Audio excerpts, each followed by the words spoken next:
Guys, welcome to HardReset.Info channel. Today I have VIVO Y17S and I want to show you how see available random access memory on this device.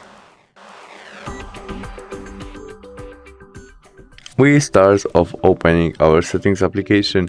In it we must scroll down and choose system selection, where we tap on our not system selection. First we must tap about phone selection and their status software information, because we need to activate our develop mode to see our available RAM.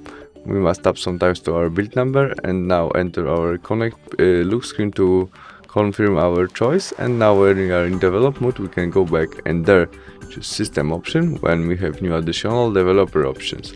And it memory, and there we can read information about our available random access memory that now it's 2.94 gigabytes. Thanks for watching. Bye.